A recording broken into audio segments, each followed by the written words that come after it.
Hello, everyone. Thank you so much, and welcome to Pillars to Creating a Successful Coaching or Consultancy Online Business with me, Fanny Shamala Mulengwa.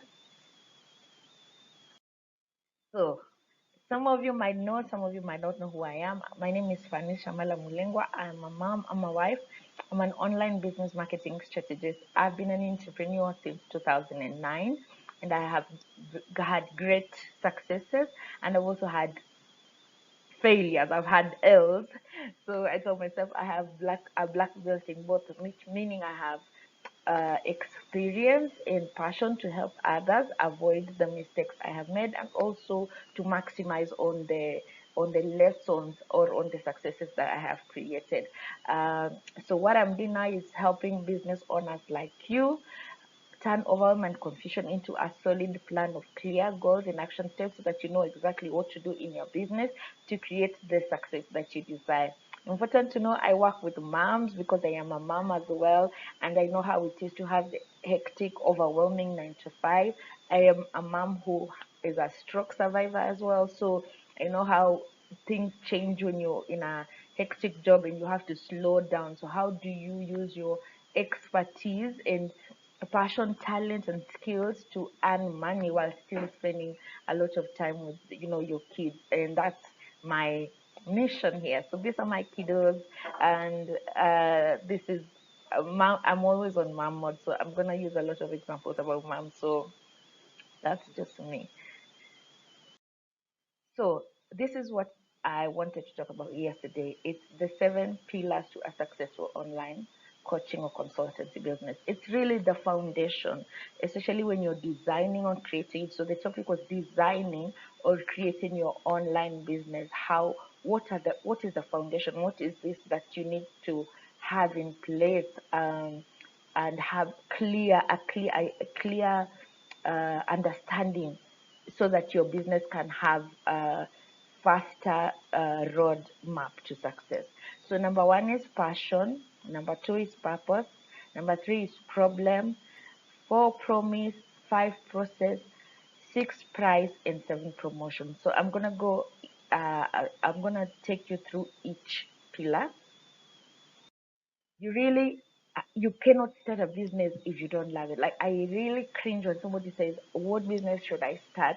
And then people would say, what about this and what about that? It's Everybody is different and everybody loves different things, and passion is really the foundation. If you don't love it, you won't show up fully. You won't show up fully because you don't it's not something that you really love. So passion is so important, because I have clients who come to me and they are in a good job, 8 to 5, that earns them good money, but they are not enjoying the job. I was talking to another lady who told me when she's in meetings, she just starts daydreaming, like she can't help it because she's in a job that's more proposal writing, and she's a numbers girl. Like, she doesn't care about writing all these proposals, and her boss doesn't understand her strength and is not using her strength to her advantage. So even though she's earning a lot of money, she's not showing up fully, and obviously it will become noticeable, or it will be like she's wasting her time. So passion is really the foundation of everything. So passion is what drives you to success, because business is a zigzag kind of affair. Not every day will be a win, and not every day will be a loss. So the road to success and failure is the same. It's the same road. So you're gonna get some L's. I assure you, not everything will be perfect every single day. So if you don't love it, you will give up. So if it's not something that you are passionate about, and probably you get in when it's popping, and then something happens like the pandemic. Yeah, like the pandemic, and then your business has to stop. If it is not something that you really were in love with to begin with, then you're not gonna know how to pivot, because at the end of the day, this is not something that you were in love with. So passion is really what drives you to success. Passion gets other people on board. People will buy from you because they see how much you love what you do, how much you care for their success, how much you care for their transformation, how much you are enriching yourself so that you can enrich them. So even in your own daily life, you don't buy from somebody who doesn't really feel like selling to you, who's not excited to talk to you about whatever solution or problem you're discussing. So passion gets other people on board, partnerships, collaborations, etc. Because it's passion is contagious basically, and then passion makes you persistent. So because you have to wake up every day, basically you'll be doing mostly the same thing each day with your clients. So if it is something that you don't love, then you will easily get bored, because you get bored because it's not something that you like. Or sometimes when there's slow months, then you're gonna give up because it's not something that you need to show up every single day. And that passion is what will be the driver, it will be the fuel of you showing up every single day.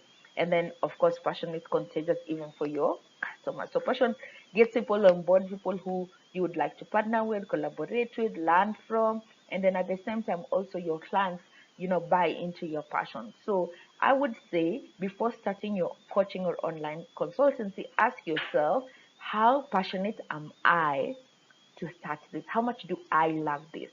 And what is the evidence that I love this? Do I talk about this all the time without preparation? That's usually my test. So I usually ask clients, like, this thing you want to do, how much do you love it? How much do you talk about it? Yeah, without, would you talk about it for an hour, 45 minutes without preparation? Okay. And then are you following the authorities and influencers in your field? So like, if you are a financial coach, which financial coaches are you following? Which ones are you engaging with? Are you making comments on their posts? How much do you love talking about this topic? How much gaps do you see and cringe and be like, oh my god, like, I'm this strategy, so when I see a bad strategy, I just feel like, oh, I need to correct it right now, because it's really something that I really truly love. So this is the basis of everything. If you don't love it, I would just say, find what you love. Everybody has that. It's a gift. Anything can be turned into a business as long as you're helping somebody solve a problem. So if you're doing something that you feel will give you lots of money, but you don't love it, it's really a remedy for long-term failure. Yeah. So I cannot emphasize enough. Passion, most important, key. So purpose is your why. Why do you want to start a business? Why not a 9, 8 to 5? Because even if you're a financial coach, you can still be a financial coach as an employee. Why do you want to do it as a business? What is your vision for your business? What goals do you want to achieve in 5 years, in 2 years, in the next 60 days, as an example? Yeah. What is your biggest why? Like for me, my why, my kids. I do this for my kids. I want to provide a lifestyle where I work less, quality wise, and earn enough money for us to sustain our lifestyle and spend more time with them. And my clients are the same. I have clients who say they missed the big stuff, like the first walk or the first tooth falling down, and they were scared to even go and ask the boss for permission for the next off, because the next sick leave, because their child has been sick for long, and they're feeling embarrassed, and they're feeling guilty or shamed, because, oh my god, you've been here like 4 weeks. You were just here 2 weeks ago asking for sick leave for your child, and now you're here again. So that is what is their wise, like, no, I cannot share my time with the work and my child. So your why is different. It's really personal for everybody. Some other people, it's their personality. It cannot fit a 9 to 5. Some other people, it's like, I don't want a cap on the income that I earn. Some other people, so your why is really your personal decision. But it's a very important to have a clear why, because your why is at the center of where you want your vision to go. If, for example, the passion was the engine of the jet, the why is the fuel. The why is the fuel. So what values do you hold sacred? Okay, so we have different values, and we have different ways in which we showcase that value, and those are important. Yeah, so it can be something as huge as religion, which is a sacred value. It can be something as huge as, I want to free more moms who are working for this toxic, overwhelming, stressful job, to know that they can actually take back their power and still use their expertise to serve and impact people and still earn the same amount, match the salary or even exceed the salary. That's something that I truly hold value. So you yourself, you need to look inside and say, what do I hold value? What am I willing not to do? What am I willing to always fight for? What is worth my time? What is your contribution in the advancement of your industry? So meaning, how much do you really care about your industry and where it's going? So if you're a financial coach, what do you care about the tax rules as an example? What do you care about? What is your say about access to loans for small businesses? What is your say on education in terms of financial education in schools? Because I really had a hard time after school just learning about money and managing money, because it wasn't discussed with our parents or in schools. Growing up, money was this taboo subject. So what do you feel about that as a financial coach, as an example? If you're a web developer, what do you think about DIYing or not having a website, or people having a web developer creating the same website in terms of looks and a feel for 25 clients? Do you hold strong views about the subject that you want to coach or consult about? That's a very important, because if you don't, then you really won't know your tribe. Because if, for example, you're holding Christian values as an example and you're a divorce coach, so that impacts on how you will be teaching or how you will be coaching your program. Probably you will be basing it on the Bible and you'll be quoting the Bible. So if I don't share your beliefs, then you won't, whatever you're telling me will not register, because we don't share the same values. Yeah. If, for example, I'm a coach who likes to curse and I use curse words all the time, and I can't help it, because imagine you're engaging your client one-on-one, you have to be yourself, and then you drop the F word, and this client is offended and like, I don't believe you did that, I cannot work with you.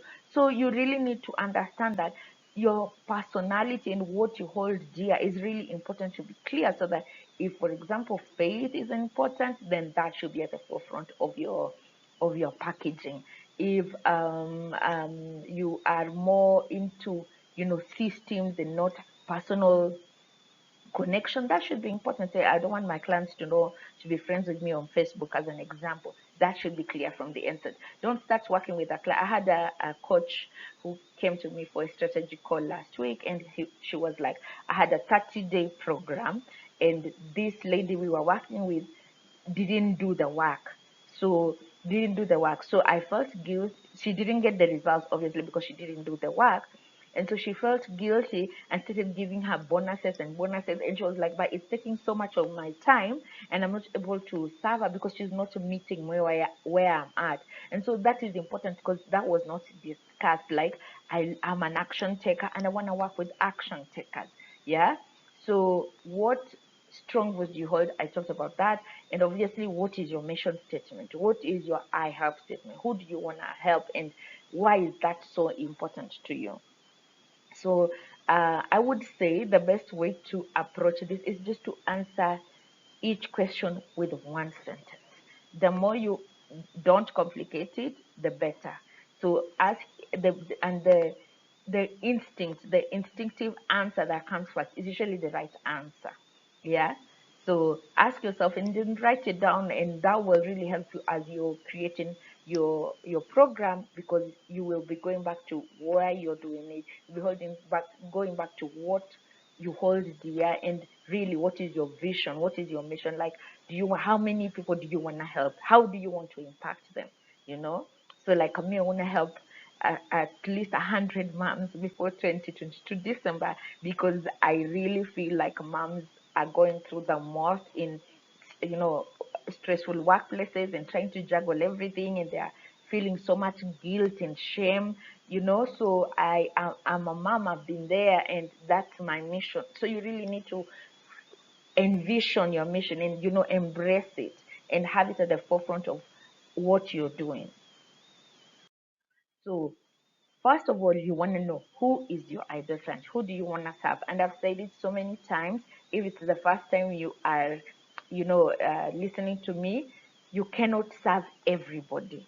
You are not for everybody, and everybody is not for you. So you want to embrace strategic abundance mindset. Think about it. How many people are online? Coaching is now $1 trillion business. I think it's a billion a day business. Yeah. So there's so many clients who need us, but if we're not specific on how we serve them or who we serve, then we end up, getting lost in the noise. You really need to be strategic. So you can be strategic in terms of who you serve. So like for me, I have chosen to serve working moms who want to quit their 9 to 5 that is toxic and overwhelming, and use the expertise that they have and experience to start an online business and continue to serve people, but having more freedom and time with their family. Some people are business strategists like myself, but they have strategized in the way they have packaged themselves in how they serve. So some people will say, I'm a business strategist who only uses LinkedIn. Okay, so we do the same thing, but there's a difference in the way we are doing it. So there's so many people online who need you, and that's the best thing about coaching is you don't have to serve people only in your location unless your location is your niche. So you have to really be specific so that you can build authority, so that you can be well known for something. You want to say, I want to be known as the person to go to for, so that it's very clear. So who is your ideal client? You cannot say everyone. Everyone is not your ideal client, because everyone cannot afford you, number one. Everyone doesn't need your help. Everyone doesn't need you in particular. Probably they need a business strategist, but they don't need funny. We don't vibe. We're not, our spirits are not, or our personalities are clashing. So at the end of the day, if I say I serve everyone, also I will not be able to know who my tribe is, who the people who really understand what is Fanny's mission, vision, how she who she is most how do I say, who she's most passionate to serve. Okay, so it's very important to be very specific on who your ideal client is. So what is your ideal client's biggest pain point? So I've already talked about my ideal client's biggest pain point. They are stressed and overwhelmed with a job that doesn't give them free time so that they can spend more time with their children. So they end up, when my clients come to me, they tell me it's like I am missing my child grow up. It's like I'm missing out, like I'm watching it from somewhere else and I'm missing out. So that is usually the biggest pain point. What is your client's biggest pain point? Is it more money? Is it more freedom? Is it more is it, less trauma, as an example? I'm sure your client has many pain points, and I'm sure you're able to solve them all. But imagine if I was your client and I came to you and I'm like, oh, I'm just having problems at my job, and my career is not going the way I would like. And then you're like, oh, have you ever considered talking to a career coach? And be like, yeah, I've heard about career coaches, and I think it's important, but I really wanted to do it further along the line. Right now, I just wanted to do something with my body. Like, I don't have confidence in my body. I want to lose weight. And you're like, oh, yes, I can also help you lose weight. And they're like, you can help me with my career. You can help me lose weight. I'm confused. You don't sound credible because you're everywhere. You're not credible. You're not uh, exercising authority in terms of your field and your space, so they know this is the person to go to for this thing. So don't, I know your client has many pain points, but just think of the biggest one. That's the one that is giving them sleepless nights. That is one that is giving them stress and this anxiety. That is one that is keeping, giving them so much worry that they are desperate to pay somebody to help them overcome. What are the typical symptoms before they get help? So think about it. What are the typical symptoms before they get help? Probably they are thinking, for me, my clients are thinking, should I quit? If I quit, what should I do? Like they're at the end of their rope. Symptoms, so they want to quit. They're trying, they don't know how, but they're trying to figure out how to get out of this, job. Another symptom would be maybe they are looking for another job, but then it's the same problems that they left in their previous job. So when I'm creating content for my clients, those are the symptoms I talk about, so that they see themselves in in my they see themselves in my content. They say like, oh, Fanny, how did you know this is what I'm going through? I like you said exactly what I needed. Think of yourself as a doctor. You know, when you go to the doctor and they tell you, oh, are you feeling this way? And you're like, yes. And then like, are you feeling that way? And you're like, yes. And you're like, oh, how did you know? Like, oh, I'd forgotten about that. How did you know? That's how you should know the symptoms of your ideal client's pain points and what they are going through before they seek help. So also understand what is the cost of them not seeking help. What will happen if they don't hire a coach just like you? For example, my clients, I ask them, in a year, if you don't quit your job, what will happen? Or if they're already in business, I say, if you're not making the sales that you would like in the next 6 months, what would happen? And it's very important so that they understand how coaching can help them. So if you yourself are not clear on the symptoms, on their pain points, on the cost of not seeking help, and you're not speaking to that, then it's also not clear to them. As coaches, we really need to understand. Not sometimes we speak about the solution more than we speak about the problem. We really need to speak to the journey of the problem and then the journey to the solution. Yeah. So what is your solution? Yeah. So my solution, for example, is I help you start a coaching or consultancy online business in 8 weeks, and I make sure you match your salary and or exceed it in 90 days. Okay. So very specific, very clear, very audacious, isn't it? Because you want somebody to know what they're paying for. Yeah. So what is your solution? If you're a life coach, I always life coaches don't like when I say, but I say really life coaches. There's a broad thing. There's grief coaching. There's trauma coaching. There's inner child healing. There is forgiveness coach. There's confidence. So many ways. Like if you say life coach, I'm like I don't even know what part of my life you're talking about. So if you're, for example, I have a client who is a divorce forgiveness coach. So people, especially parents who are going through divorce, she helps them, forgive each other for whatever happened, for them to reach this point so that they can parent their kids together well, show a united front, because it's important for the kids, which is very hard. It's easier said than done to say, oh, we'll do it for the kids, but you feel that resentment. For example, if somebody, like your spouse was cheating, so the transformation would be like, you're going to put all this aside, you're going to let go of what happened and start afresh, and not look at this person and want to strangle them, or want to resent them, and or even want to tell the children that your father, I'm going to say father because moms are saints, and say your father did this or your father did that to me, trying to influence the children in terms of how they view their parents. So what is your transformation very clearly, so that when the client sees the solution, they really understand how it fits in their life.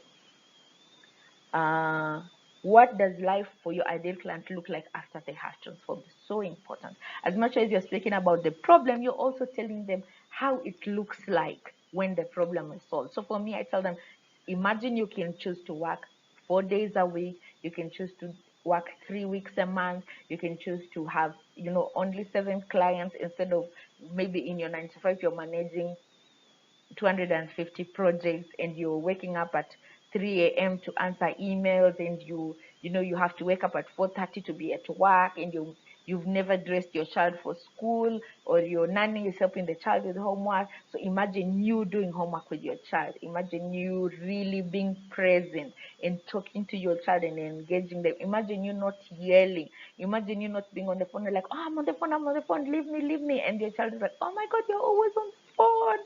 you know I paint the picture of what life will be when they have put in the work for the 8 weeks and then the implementation for 90 days. So with you, if you're a trauma coach, what happens when they no longer are affected with that trauma? They are no longer triggered. what does life look like for them? If you're a web developer, as an example, what happens when they're getting clients on their website and they are engaging and they are making sales, and they are even overwhelmed with whatever their targets are? If you're a software developer, what happens when people are using their app and they have you know 15,000 users or 1,500 users or 500 users? What does life look for them? If you're a financial coach, what happens when they're out of debt, as an example? So if you're a debt management coach, what happens when they're out of, how free do they feel? They no longer have anxiety. They feel they feel free. They now manage their money better. They can never go back to that hole again. Really paint the picture of what it looks like. If you social media managers, an example, how does it feel when they have constant and frequent leads? So very important. Don't just talk about the solution. Also, don't just talk about the problem. Make sure you have a journey where you take them from the problem to the solution in terms of how you're marketing and also how you're delivering the program. What is the process of you getting them from the problem to the promise? How are you getting them? What's the journey like that we're talking about? What's your methodology to get your clients results? Yeah. How long does it take for them to get results?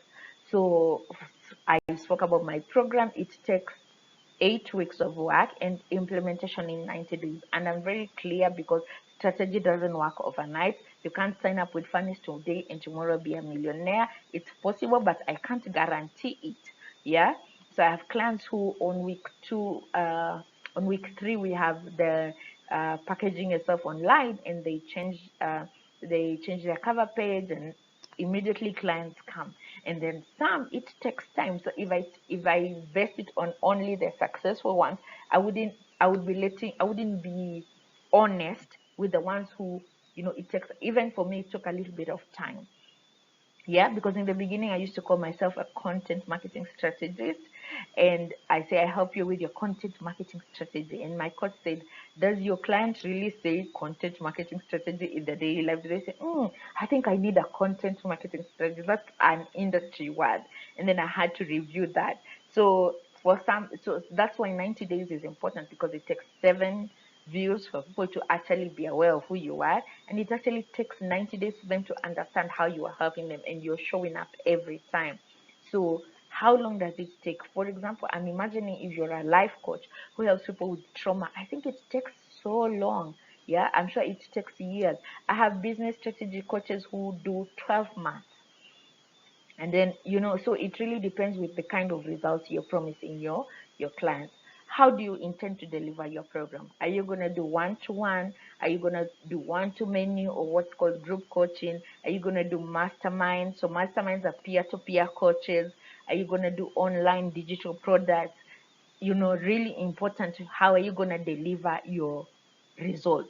So if the result is, you know, for them to be able to match their salary and it takes time, then of course I give myself a preview of 90 days. If, for example, you're a web developer and you're like, if I create a great website for you and I help you with content, for example, I started your blog and email marketing, in 6 months, you're going to get consistent 2,000 days each month. So the client is aware that it's going to take time. It's not like I buy your product or I buy your package and your program, and then tomorrow I'm not getting results and then I give up. So for people, especially like weight loss coaches, how long does it take for somebody to really averagely lose weight? So what is the work involved? How many times do they have to go to the gym? Or if you're a nutritionist, how long does it take for the body to acclimatize to the new diet? Make room for how many times there'll be failure and how many times they'll need encouragement to get up. So be very clear on the process. Most of the time we write the process even before we consider the things I had talked about previously, from the passion to the problem to the process. And really it should be the runaway. So it should be the other way around. So when you know the problem and you know the result, now think of how long it will take in the middle, and how can I effectively use this time to get this person's result as soon as possible. So even though my package takes 8 weeks, um, and 90 days of implementation, I make sure there's wins in between. It's not like you're not making money until the 90th day, because somebody will give up. We're all human. So you make sure there's little wins so that they can encourage that person to continue. Yeah, because you've already painted the promise, you've already shown them the picture of what they should expect once they really are consistent with your program, as an example. So whether you are weight loss coach, nutritionist, all types of coaches, it really helps to understand the process step by step. What is the value of your result or your promise or your transformation? What is the value? So it's really important. Most of the time, why we don't make sales as coaches is we don't communicate the value well, or we communicate the value to the wrong audience. Yeah, so it could either be the two. So it's really important to be clear on what the value of the transformation is. What does it mean to this person to lose weight? What does this mean? Does it mean for this person to overcome their trauma? What does it mean for this person to have a good website? What does it mean for this person to have a social media that's thriving, engaging, and getting leads? Yeah, what does it mean to them? What is the price of that value? So when you're selling your coaching, whatever you're charging should be much more than the value you are delivering. So you have to be careful not to over deliver and then charge less, and you're working for free. But at the same time, you need to understand your pricing in terms of whatever I'm giving them at, let's say, $1,000 will earn them 2,000 or 2,000 to $10,000 as an example. So the value, if it is monetary, is very clear. If it is weight loss, what will happen when they lose weight? How will that change their life? How will they move? What does that mean to them? And how can you attach a monetary figure to that? Yeah, very important. How many sales do you need to make each month for you to sustain your business? You really need to be clear on that. So how many sales, how many clients do you need each month? You need to figure out how to serve qual, qualitatively rather than quantitatively. Because as a coach, you, especially when you're starting out, you're just this person, and you have this limited amount of time in a day. And of course you have other things that you would like to do. So like for me, I'm a mom, I have to do mommy things, so I have to make time for that. So how many the if you want to serve quantity, that means you'll be more stretched.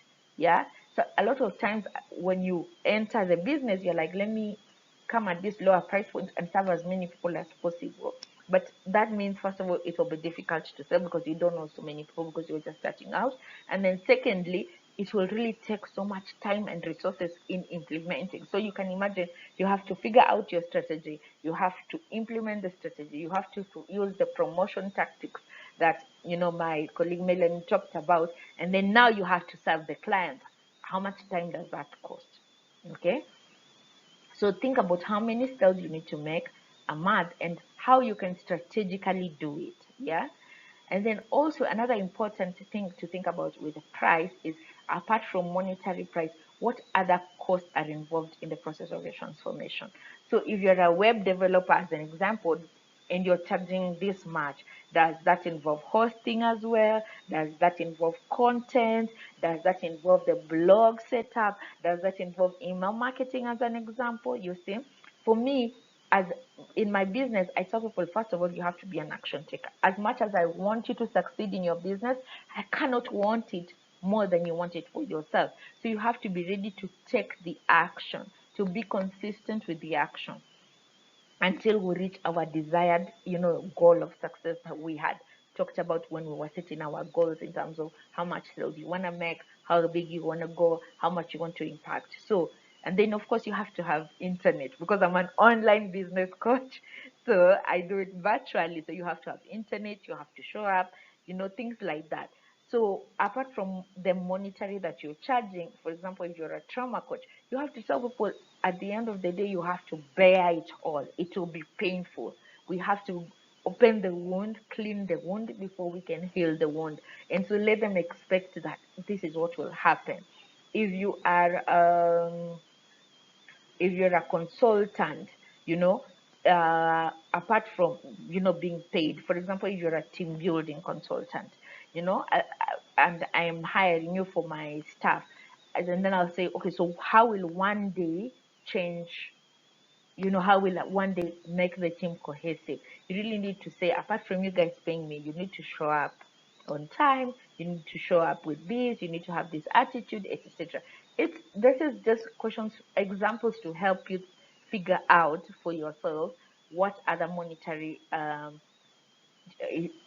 costs are involved. Like for me, I will teach you business strategy, but I'm not going to do, I don't offer a done for you service.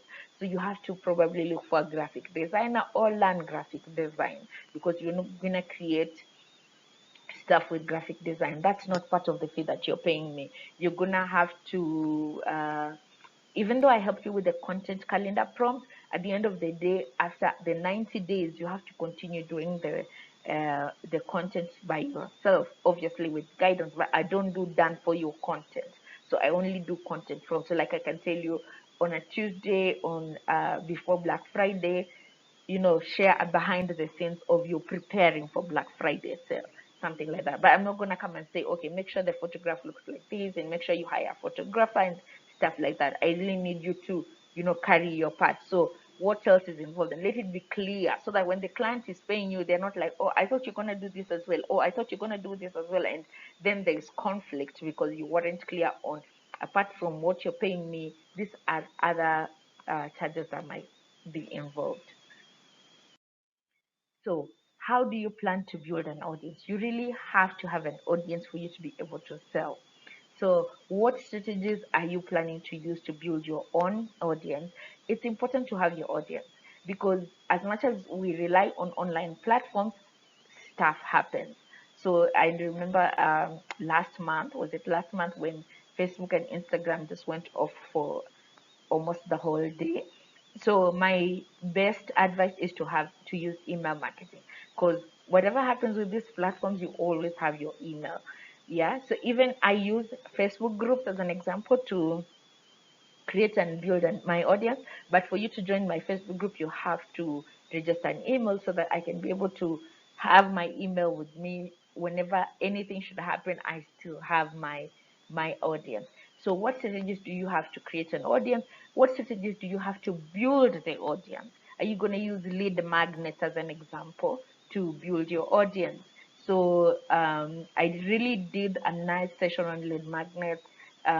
If you don't know what lead magnets are or freebies, you just let me know. I will send you the presentation so that you can, you know, catch up. So how are you planning to build your audience? How well do you understand your customer journey? So I always tell people coaching is I can say high premium expense. So because as a coach, the transformation you're giving is valuable, so it's a pretty penny. So the last, just think about the last expensive thing you bought and how much it costs. So I'm asking you, did you just see it, like for example, let's use a Rolex as an example. So did you just see a Rolex or a car and be like, oh, I'm gonna buy it right now? Probably not. What you did was, okay, think about it. I need a Rolex. And then say, okay, where can I get a Rolex? And then shopped around, compared. And then when you were ready, you bought your Rolex. So your customer is also in the same journey. How are you gonna make them aware about your program or about the problem that they're having? They probably don't know that this person, like if you call yourself a life coach, and then you're not engaging them to understand why or what problems a life coach solves, then they really don't know, they're not aware that you need them. So they're not aware that they need you, and also they're not aware that you exist. You're invisible. So because you're invisible, nobody is seeing you, nobody is getting to know who you are. What I'm doing now is creating awareness. I'm giving you valuable information for your business, steps that you can use to implement. You are seeing my how I work and what I'm saying and whether that resonates. That's part of building, creating awareness about your service. How are you going to build trust? what I'm doing is also about building trust. What you talked about lead magnets is also about building trust, because nobody buys online from someone they don't trust. So you have to have a strategy to, first of all, create awareness. Second of all, build trust. Lead magnets are very good way of building trust. Webinars, quizzes, surveys, so many ways you can actually build trust. Because build trust just shows the ideal client that I'm an authority, I'm a badass in this game, I can help you get the solution in this, in this manner. And then what is your con I wrote conversation, but I meant convert convert. How are you gonna convert people from prospect to client?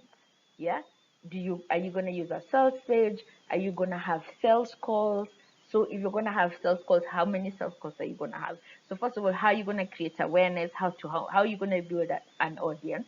How are you going to create awareness to that audience? Yeah, and then how are you going to build trust so that the audience trusts you enough to come to you and say, I feel like you can solve this problem for me. Yeah, another way of building trust: testimonials, case studies. Yeah, so I think I have a lot of content on that in our previous virtual coffees. So many ways you can do it. You need to choose, what works for you. So if you're a new coach and you don't have testimonials already, that might not work. So maybe education, valuable content. So because before this person buys the Rolex, they educate themselves first on what the Rolex means, how to maintain it, as an example, where to buy it, etc. So you have to have that educational content there so that they interact with it, and then when they are ready to buy, you are the first person they think, you're top of mind, the first person they think of. So how are you going to convert your prospects into clients? Yeah, what online platforms are you planning to use? So because this is online marketing, or an online business, so what platforms are you going to use to promote, and also what platforms are you going to use to host your coaching, to host your coaching program, as an example? It really depends. There's so much variety. You can do it as easily and freely when you're starting out on your Facebook groups, and as you grow, you can use sites that have monthly payments like Kajabi or Teachable. It really depends with where you are and how you want to achieve. But if you're starting out, I would say pick one. Even with your social media platform, don't try and do everything, at the same time. Just make sure you're building blocks to the growth. Because imagine if you're using all the platforms, and you're on LinkedIn and Twitter and Instagram and Facebook and TikTok and Clubhouse, and you're engaging and you're posting everywhere, and you're also engaging everywhere. And it's really overwhelming. Even just talking about it, I got tongue tied because it's too much. Really find where your ideal client is, and find where you're most comfortable. So like for me, Facebook is my jam. My second one is LinkedIn, but honestly, Facebook is where I shine. So I have a Facebook group where, I show up every day. I do a live every week when I can, and that's where I mostly engage my clients. And because I know how many clients I need, and I know my customer journey and their process, I really know how to convert them to come to my sales calls, where we have a 30-minute strategy, about their business, and then I make the sale. So if I was using everything, first of all, how do I do the follow up? They say fortune is in the follow up. How do I follow up? Because okay, so now I follow up people at Clubhouse on a Monday. Then I follow up people on TikTok on Tuesday. Then I follow up people on, oh my God, seriously. And then on email market, it's too much. You really need to work smart. And when you're starting out, just use the platform where, first of all, your ideal audience hangs out, and where you're most comfortable. So like for me, I haven't even put TikTok on my phone. I know some coaches who make sales on TikTok. So I'm not shading any platform. I'm just saying, find what's comfortable for you and where you can engage your ideal clients best. Yeah, so if you're planning to go live, if you're talking about building trust by going live so that people can see you and stuff like that, then Facebook is, key. Instagram also allows you to go live. I think LinkedIn too. If you're gonna use threads and you're a good writer, Twitter. If you have a blog and you're creating content, it's different. YouTube. So many options. Just pick one and be successful for at least 90 days with one. And then now when you have other systems in place and you can hire a VA, a virtual assistant, then you can move and do more platforms. Okay. Podcast is another one. Yeah. How will you position yourself as an authority in the field? So, are you good? Like I had talked about, are you planning to go live? Are you gonna create a blog? Are you going to do events, virtual events like webinars? Are you gonna be in your industry? So, like if you're website. Okay, let me say if you're a financial coach, are you going to be part of eSpark? How are you going to be an active member there to ensure that you are well known as a person to go for financial advice? So, very important. Yeah, we're done. I really wanted to be under 40 minutes, but ah, life. So it's a lot. What I've done is a lot. So, and it can be overwhelming, but I would say just take 10 minutes each day and do one step. Do one step. So maybe today, when you watch this video, work on your passion, and then tomorrow work on the purpose, and then the next day work on the problem, so that you don't get overwhelmed. But the worst thing you can do is not do anything at all. So I always say implementation is way better than knowledge. Knowledge is nothing, because if knowledge was the key, librarians and teachers would be rich. So the difference between intelligence and every other thing is actually just the work. Put in the work, be consistent with the work. So I would say put in the work on all the questions I've talked about. You don't have to do them all at once, step by step.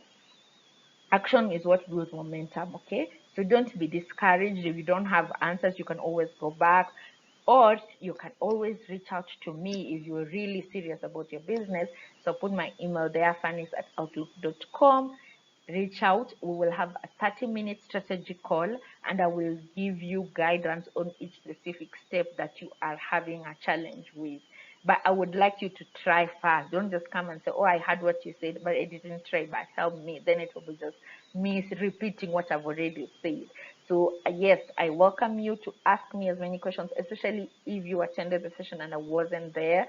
Please don't give up on me. Just write in your question. I'm sure in my email, I'm also going to send a link to how you can book a call, and also my Facebook group where I hang out. Just type my name, Fanny Shamala Mulengwa, anywhere, whatever pops up. See how you can reach me and ask me so that I may be able to assist you.